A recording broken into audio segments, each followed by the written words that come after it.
You cannot arrive at a person that you will become tomorrow. If you want a finished product to be of a specific quality, quality checks at several points are very important. What you think and feel needs to be similar.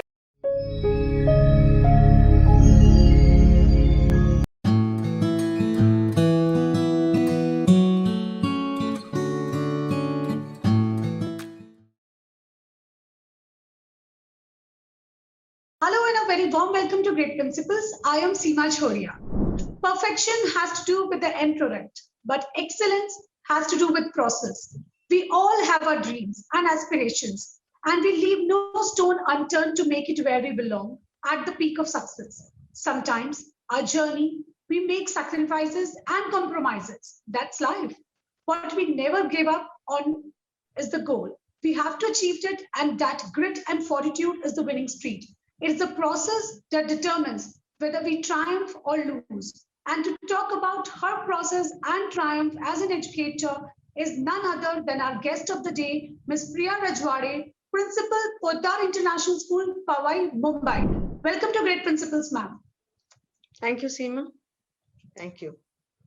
Ma'am, before we begin, we would like you to take us to your early days, your childhood days, because our childhood days have significant importance in what we choose to be as an adult. So please Mhm. take us to your Once Upon a Time story. All right. Okay. Nobody ever asked me this question, so I'm really excited to answer this. So I think since my childhood, I can remember one thing surely, that I loved going to school. Okay, I just loved. I never missed a day at school. I loved exams, and everybody used to ask me, why are you so excited and happy that you have exams? I said, I don't know. Somehow it gives me a sense of satisfaction that okay, I learned something, and now I can check whether I have learned it right or not. I think my educational journey, the schools that I have been to, the teachers who have taught me, has been extremely enriching, not just in terms of the academic career that I chose, but also in terms of making me who I am today. Um, I remember an excerpt from the book by William Somerset Maugham, which says that we are not only who we are the parents who we are born to. We are the places that we have seen. We are the schools that we have studied at. We are the teachers who have taught us. We are the friends that we have made. We are the games that we have played. We are the choices that we have made in our lives, and we are all this and much more. So I think you sum it all up together, and you arrive at the person that you are today. You cannot arrive at a person that you will become tomorrow, because there are so many interactions, there are so many associations that have still not taken place. They've still not been a part of your life.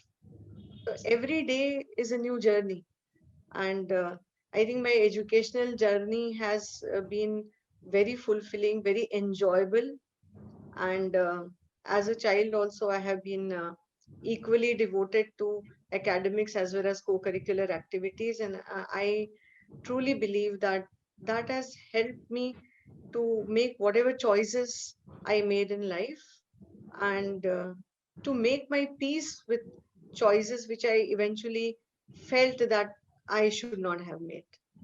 So it has been a great, lovely journey as a child, from a child to an adult, and then choosing the profession as an educator, and a great impact in terms of choosing this particular path for me has been because of my professor at my degree level, who eventually went on to become the principal of that college. But when I saw her teaching in the class, even though it was a degree level class, her name is Dr. Fadnis, and I don't know, I haven't ever met any teacher like her. So something in me changed when I saw her teaching in the class, and that's when I thought that this is the path that I will eventually take in my life as well. So that's been the journey this far. So a wonderful journey, and ma'am, you rightly said you don't become what you are in just a moment. It's the entire childhood journey, and as a youth, what all you go through, the experiences through which you learn, contributes to what you are there. So to Yes. dear parents out there, through ma'am's journey, there is an important lesson that you should be very careful while choosing the school of your children about the company in which they are, and handhold them only till the time it's needed. Then let them also make their own choices. So, a wonderful message out there from ma'am's journey. So, ma'am, going ahead, ma'am, you have also seen corporate sector very closely. You've Yes. worked in that sector. So, ma'am, here, being these days, the school is no more, a chalk or duster style thing. It is more of a organization, a team. So, Right. if I ask you, how would how is the choice of being an educator turned out to be, and how how the structure of the school has turned to be an organization, and your exposure to corporate sector is helping you out there? So what would be your Hmm. view there? So, Seema, see, when I started my journey after my post graduation, I did not come into school education directly. Though I started as a teacher, I started as a lecturer teaching microbiology, and I was associated with some well known colleges in Mumbai. So, I started as a lecturer in microbiology, and I enjoyed teaching the degree level students. I really enjoyed teaching them. After a while, I started feeling that, okay, if you want to do justice to this particular subject, especially because it was a very industry oriented subject, I thought some exposure to industry was essential. And that is when I thought that I must look out for some experience in the pharmaceutical industry. And then I joined CIPLA as a quality assurance executive, and I worked with them.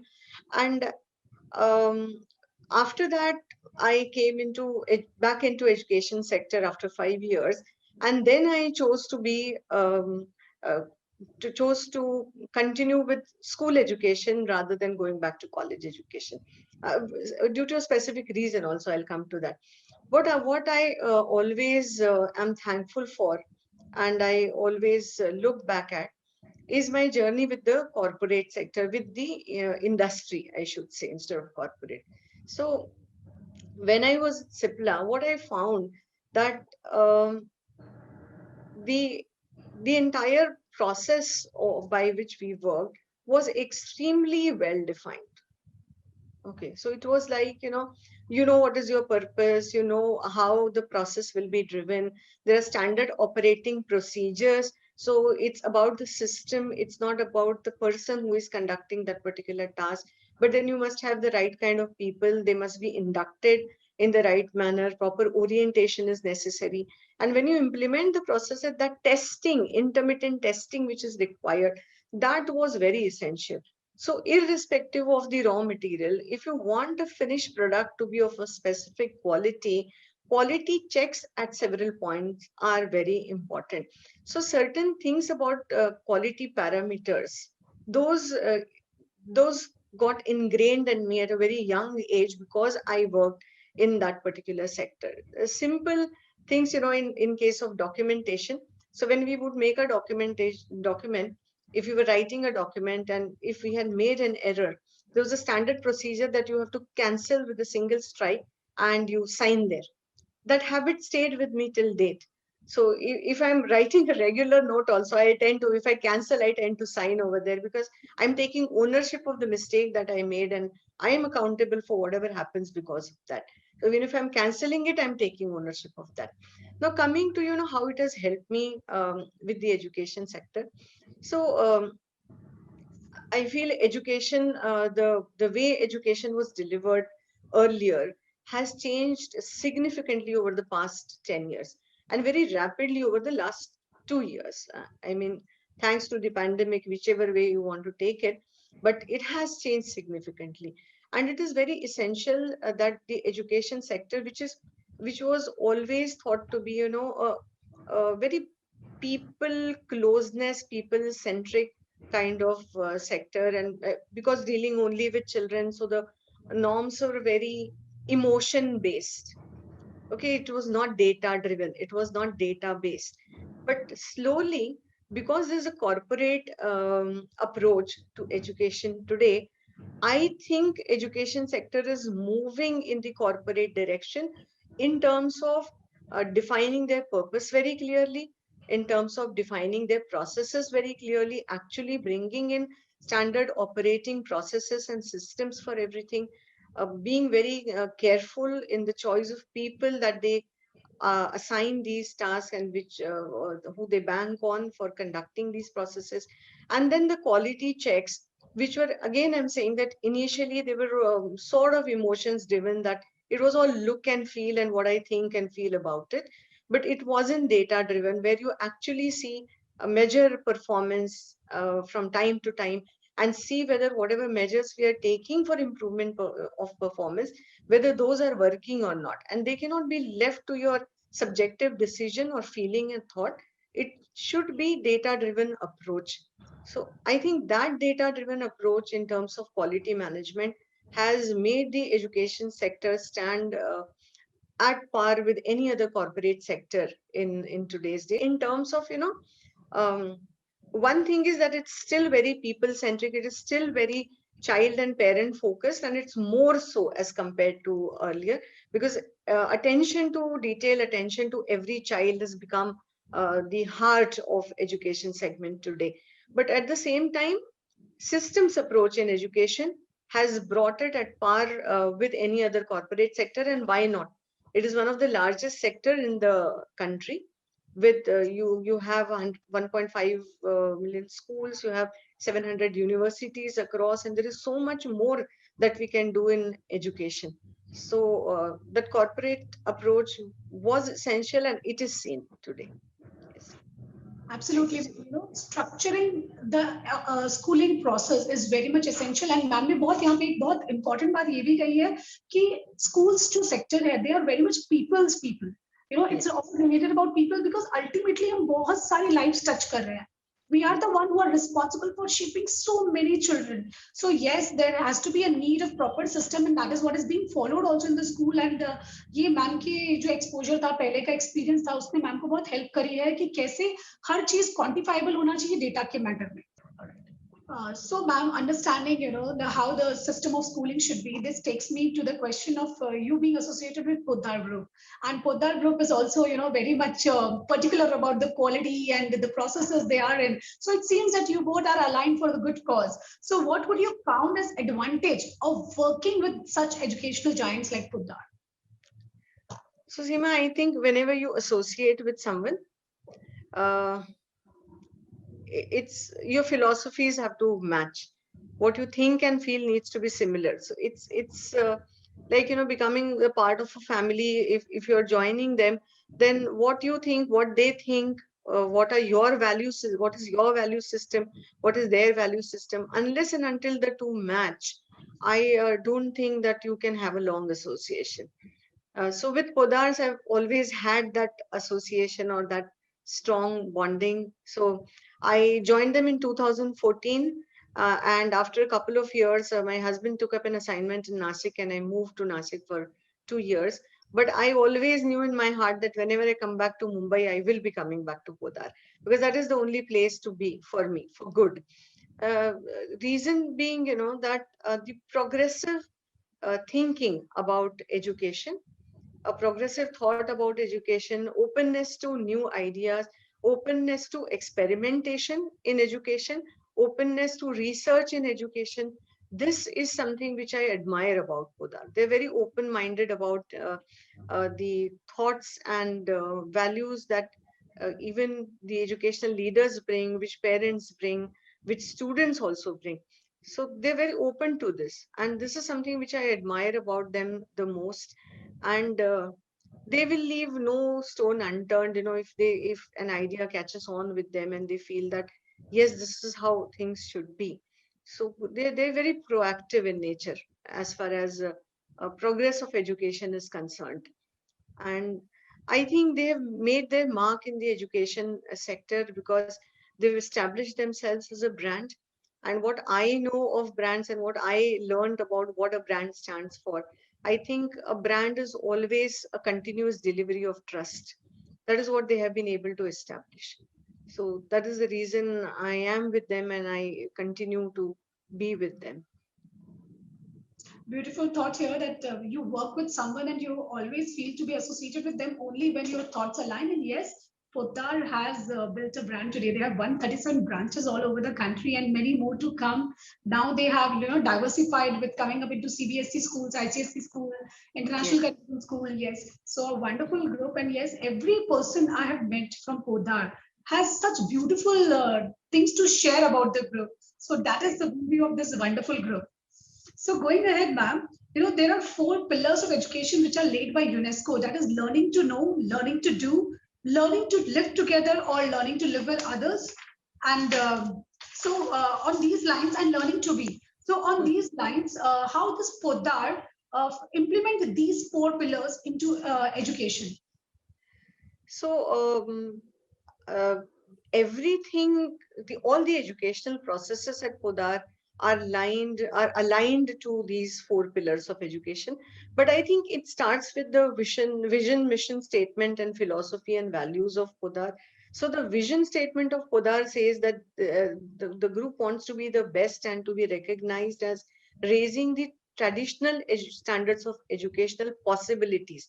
They don't say traditional standards of education, educational possibilities. So it means that they understand that there is so much more that you can do in education than what you're doing today. And they want to do more for learning outcome for children, parents, and the society. So when we are saying that you want to do more for children, for their parents, and for the society or community at large, that itself means that your education is educational philosophy is aligned with the philosophy of UNESCO, where the school processes are integrated with values that are essential to life, with learning together, being together, and then being a part of the larger community also. So, in terms of the day to day operations or day to day learning processes, uh, we incorporate all these four pillars. So, for example, learning to know is about knowledge. So, knowledge in all its forms. We know that children are born with multiple intelligence and they learn in different methods. हर बच्चा अपने तरीके से सीखता है ना? तो somebody may be a visual learner, somebody may be a kinesthetic learner, somebody may be an auditory learner.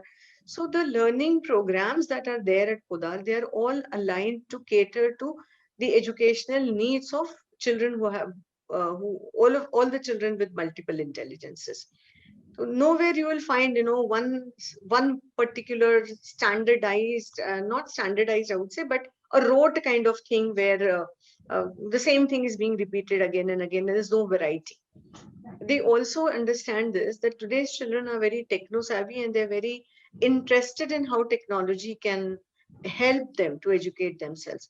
So not just integrating technology in education, but also to know what is the flip side of technology, that also is integrated in education. Now, whereas learning to do is concerned, a lot of skill based programs are available at a school. And even though the schools, the physical campus is closed currently, still, we ensure that all the co-scholastic programs are up and running and children are participating in that regularly. Then learning to be who you are, making peace with your own qualities is something very important to us, for which we have the social emotional learning programs. We have the life skill education programs for children. And the bond between teachers and students is very strong, and that is the reason there is an open dialogue in their day-to-day activities during assemblies or at any other point. Also children can speak up, they can express their opinion, they are not snubbed at having to say something in the class, or raise a point, raise a question.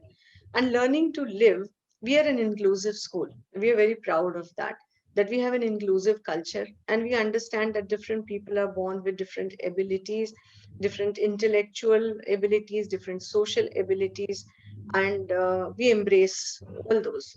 And I am very proud of my students because they are the ones who have who actually teach us how to embrace people who have different kinds of behavioral structure or different kinds of educational structure in their brained, and then still all of them are very close knit, very friendly with each other.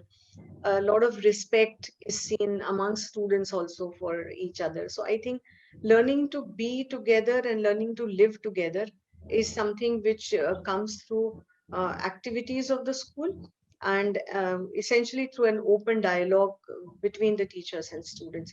So these are some processes which I have seen across, which are there across all Pudar schools, and they get better with time. I haven't seen any process which has been discontinued. Rather, we add a lot to it during different situations and with changing times also, as we have seen during the pandemic. A lot of change has taken place. But I think though the school is functioning through virtual platform, except that all of us miss being at the school campus, everything else is going well. It's so, amazing to know a school, a brand, Pudar, which is actually fulfilling the real purpose of education, that is learning and making children a better human. So, they are practicing everything. So I think if every school follow this philosophy of inclusive education, so, children learn at an early stage that it's okay not to be okay. It's okay if someone is different. They respect each other. So that is something, very, very beautiful thing to practice. And I think all schools should have that. Seema, one point, sorry to interrupt here, one point that I would really like to emphasize, because see, school is a small community, it's a small society, it's a reflection of what lies in our community outside, correct? So uh, if you cannot be tolerant to people who are with you, if you cannot be looking for the uh, looking out for the best for people who are with you, if you don't make those friendly ties here within the school, then growing up, if you have not learned that, it's very difficult to learn it outside of school and later in life. So these are the formative years, and this is where these qualities, ingraining these qualities, is really very important. I really like this point of yours, that in the formative years, it's very important for school and even for the family. This onus lies on the families also, to teach the children in the right direction, to guide them, to respect Right. each other. That is where the personality shapes up, and ultimately we are building them for future. And then this impact is also on their generations coming, what they built today. So yes, a beautiful group which has this wonderful philosophies and which should be followed across all the schools. I think then education will definitely bring the real meaning of bringing a change in others' life. So Yes. going ahead, ma'am, we are today sitting here with a very renowned figure, which many of our viewers might not be aware. Ma'am is a multifaceted personality. She has been bestowed with many educational awards, like Inspiring Educator of the Year Award, ET Now Excellence Award in Education, Star of the Industry Award, Best Principal Award, Inspiring Leader Award, and many more. And what many doesn't know is that also that she has worked in All India Radio and Doordarshan circles also. And recently on YouTube, on the occasion of Independence Day, a song composed by her was featured, and it was a beautiful composition which everyone needs to hear it out. So here, ma'am, now I really wonder: do you think there could be a biopic on you coming soon? that that's uh, I mean, it's a beautiful thought that you have expressed, Seema. Thank you for that.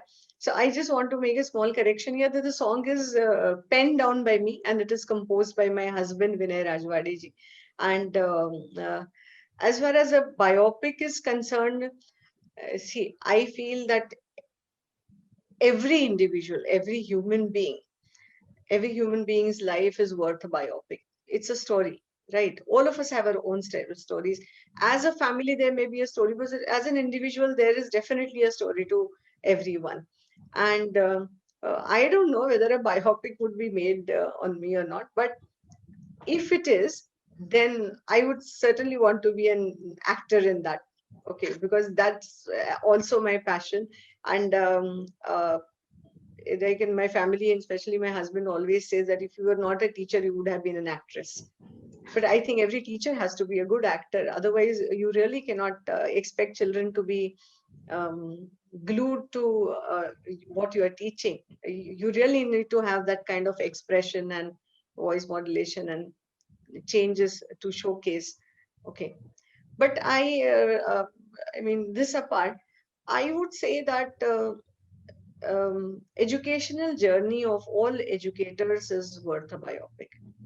The experiences that you collect on your way during this journey of education that you take with thousands of students through your educational career and through various positions that you take up during this educational careers. If you are to look at it, there is such a rich collection of education culture that is available. And I think that's yet to be harvested. We've seen a few movies related to education. I think more in Marathi, less in Hindi, but then maybe more in regional languages. But I would still say that educational journey of people must be picked up because as you said just now, that I had at a time when I was associated with All India Radio. I was an independent producer for documentaries and narrator, and wonderful, enriching experience at that time. I had my own show on television, which was called Paryavaran. It looks like an ancient time, because I was doing my MSc at that time and I was doing all this as well. I did some stage also. And what I feel that as an educator, I am someone, as a teacher, I am someone, as a principal, I am someone. But these aspects of an educator's life are never brought into picture, or are they never get an acknowledgement. So once you are a teacher, you are seen only as a teacher. Your job is teaching, mentoring, counseling children, but you are an individual, and there are many facets to your own life and personality. And I think that's something which we hold very dear, and in the whole process of our journey as an educator, somewhere that takes a backseat, which must not happen. So, to all the educators out there, what your journey has been about as an educator is one aspect of it. But what is it that you really hold very close to your heart? You must also share with your students and the parents, for them to know who are you other than being the principal of Podar International School, Powai, or a teacher at an X school or Y school. Who are you? What really makes you feel good about yourself? That's a lovely question, Seema. Thank you for that. And I think, ma'am, you actually brought out our vision also here, the vision of Faith Principles, wherein we not only talk about a teacher as a teacher, we talk about her as an individual, a school leader as an individual, what they do, the years of dedication that they have given. And, to let parents know better the person sitting on the chair under whose guidance their children will be shaping their lives, to know that person better. Yes, ma'am, rightly said, educators have a wonderful journey. And if this picked as a topic of biopic, it will certainly inspire many, many more. Right, right. So on this note, we reach to the very interesting segment of the show, which is also called Fun Facts. So here Okay. we know something more about Priya, ma'am. So ma'am, Okay. you have to answer in one word only and max a sentence that I will be permitting. All right. So here goes the first question. Name your tea, green or black? Adrak wali chai. All right. So what is your leisure time activity?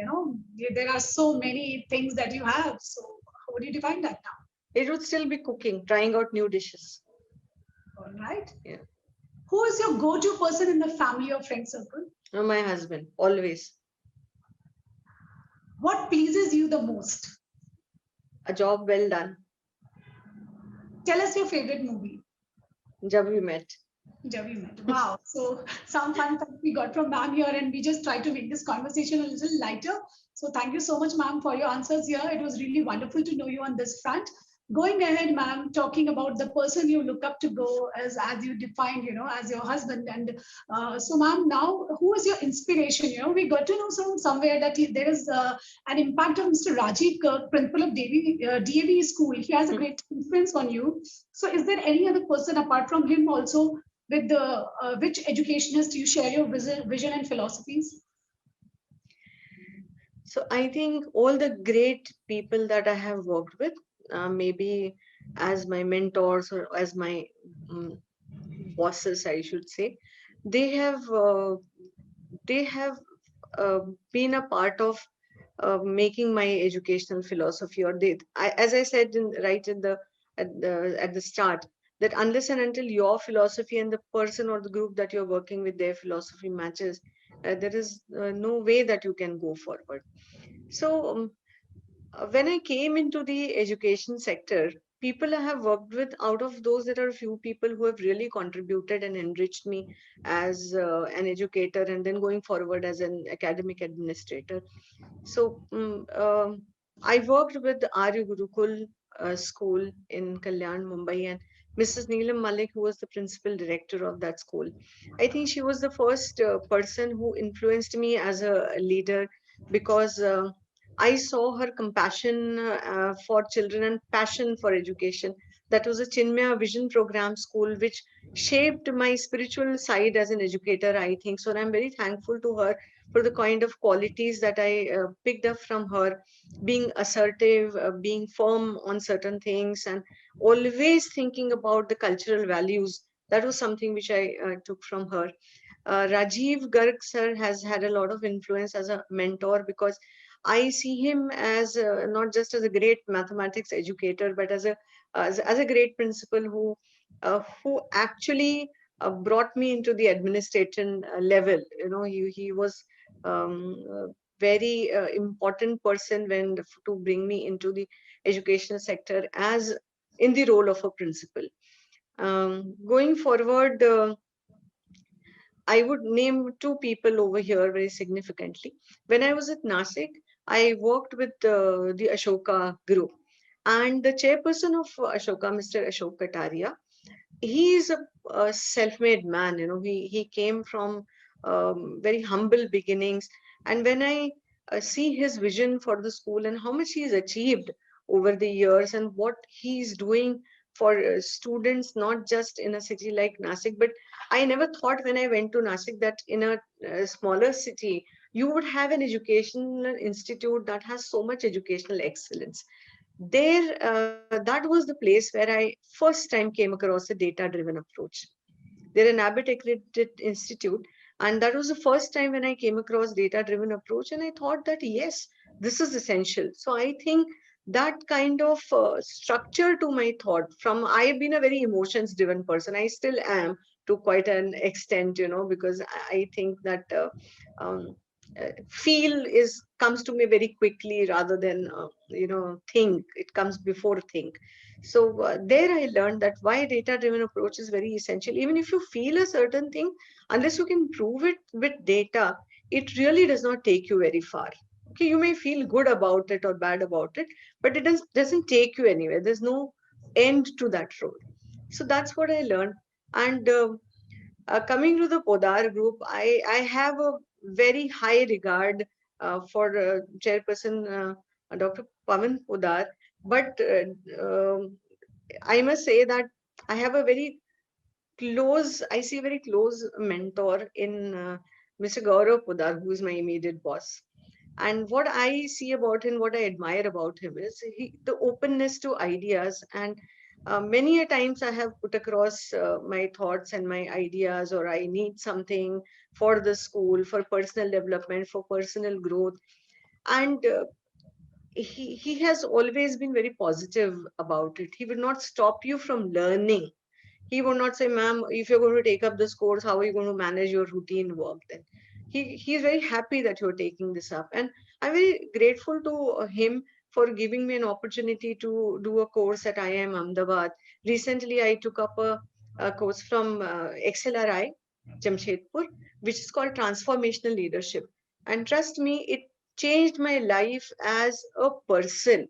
It I'm not saying it hones your spiritual side, but it helps you to understand who you are, what lies within you, and then how does it shape you as the person that you're becoming, or in your role as an educator. How does it shape you? So that was a really transformative journey for me with the faculty of the program. Dr. Manish Singhal is totally admirable. But I'm very grateful to Gaurav sir for giving me that opportunity. And I think that is what I like about him the most. And his philosophy of continual learning and improving upon who you are is it matches absolutely with my philosophy for myself. And I think that is the reason why uh, I'm I feel Pudar is my home in true sense. Yes. Wonderful, ma'am. So you actually brought out again a very important message here that it's all about empowering others. It's all Yes. about helping others to reach to their zenith. And that is what I think Gaurav sir is also doing. He's not only leading, but he's also setting an example for others True. to lead. So, ma'am was fortunate enough to have very wonderful mentors, and along with mentors, there has to be an urge to learn, and that is what is there in ma'am. She's always open for learning, and she believes in continual learning also. So, this brings to me to the last question of the show, which is called viewers' choice question, ma'am. Mm-hmm. Ma'am, so we have noticed your interest and belief in the 5 minds of future by Mm-hmm. Howard Gardner, where he Yes. talks about the cognitive abilities in the future. So I would like to know your thoughts upon, as an educator, as a learner, and as parents, are we ready for the future? Uh, See, I think being ready about the future is all about the mindset. Mhm. Okay.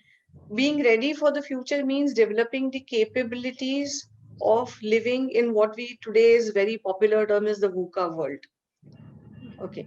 So you're living in a world that is volatile, which is uncertain, full of confusion, tension, and still, if you have got the kind of qualities that are required to overcome these challenges, if you have picked up those qualities in your life journey, only then you can become ready for facing any future that comes. So look at the pandemic.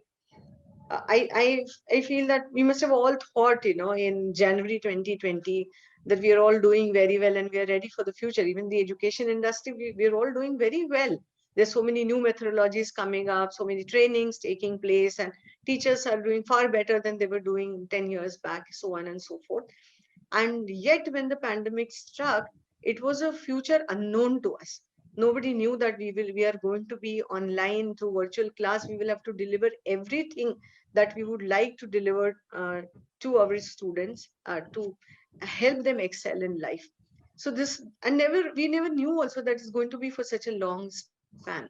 But I think the resilience which we uh, built for years in our systems helped us to face this future.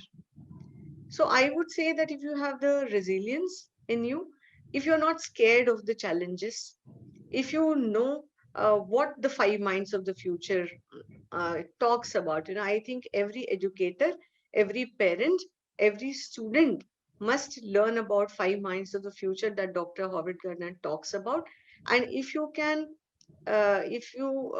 have picked up these qualities, these skills, these values on your educational journey, then I don't think anybody can stop you from facing the future head on and rather succeeding at whatever the future brings.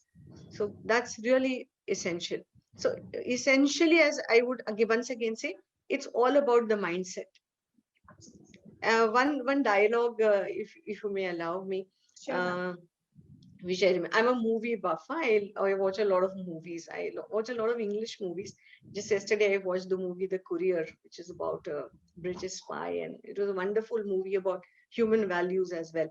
So I derive a lot of inspiration from movies as well. So I remember a dialogue from a movie which mm, I don't remember the name, but the dialogue was, we are a country of God-fearing people, not God-loving people. Okay, so that was a dialogue in the movie. Nothing to make of it, but what I take from there is that if you fear something instead of loving it, then the motivation comes out of fear, and it's not a sustained motivation. It's like, a stick which is always there. Unless that stick, till the time the stick is there, you are motivated. When the stick is not seen, you again go back to being who you were. Whereas if you love something, it's going to stay with you throughout, irrespective of what your circumstances are.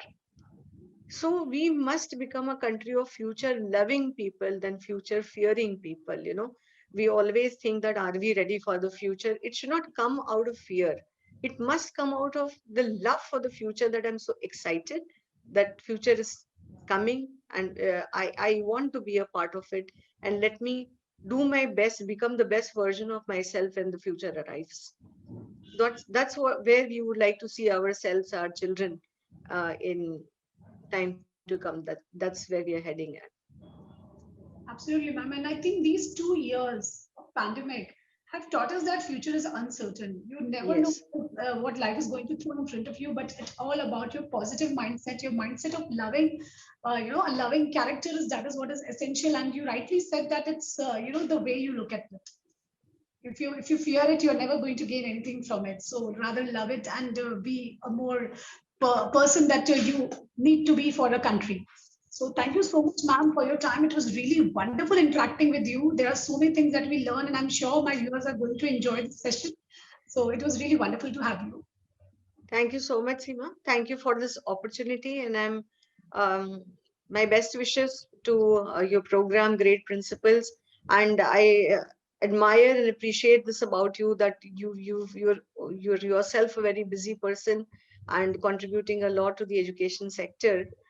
But at the same time, you have taken this opportunity to reach out to people, to meet people, and I clearly see that this is for enriching your journey as an educator, at the same time enriching many other people who become a part of your journey. So you are working for a great cause, and my best wishes to you and your team for all your future programs and your educational endeavors. Thank you so much, Seema.